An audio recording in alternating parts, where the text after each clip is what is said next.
Welcome back to Pine City Apiary.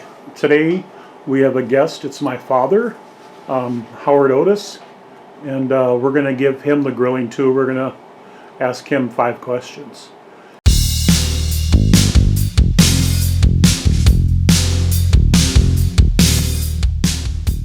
So I guess the very first question would be, how long have you been beekeeping?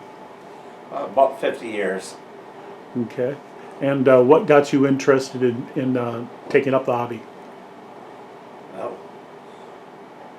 it was June 20th, 1934, and my dad is splitting fence posts, and I'm sitting across the road. I sat down in this little white box, and he says, "Son, you better get off that box." It was my Uncle Vern's bees. So that got me interested in them, and I've been interested in them ever since. Nice. One of the big concerns today is the CCD, the colony collapse disorder. What have you, in your experience, what effects has that had on you? Well, I tell you, last year there's been times when for instance, when I put my medium supers on, the bees seemed to be in good condition, and then when it come time to take the honey off, there was nothing there, empty.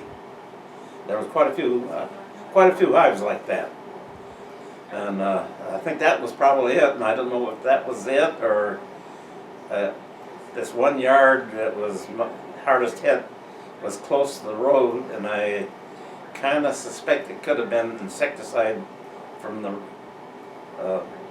Highway department?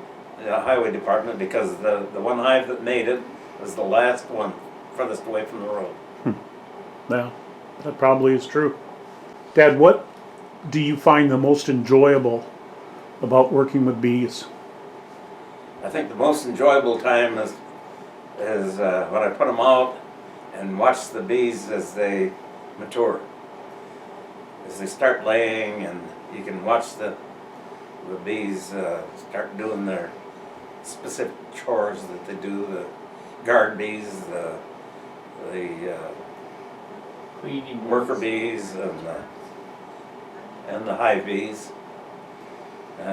Just to watch them how they work. Mm-hmm. Really lets you know that it's part of God's work. Yep. Yeah, and I find it really relaxing too, just to watch them at their entrance. Controlled chaos of them coming in and out when they got a flow on. So Yeah. yeah. What would you say that you dislike about keeping bees? Well, I guess if there's any dislike I've got is the fact that there's so many people that don't appreciate the bees. If they realized it, why, the bees are important. Any bee is important. Honeybees are especially important because they, when they visit plants, they tend to, one specific bee will tend to visit the same type of plant.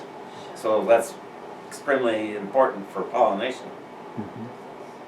And that bee will go back to the hive and tell about 20,000 of his friends, or her friends, and they'll go visit that area as well.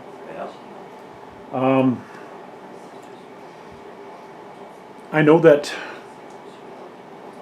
since you've started beekeeping here in Minnesota about in the 70s, a lot of things have changed.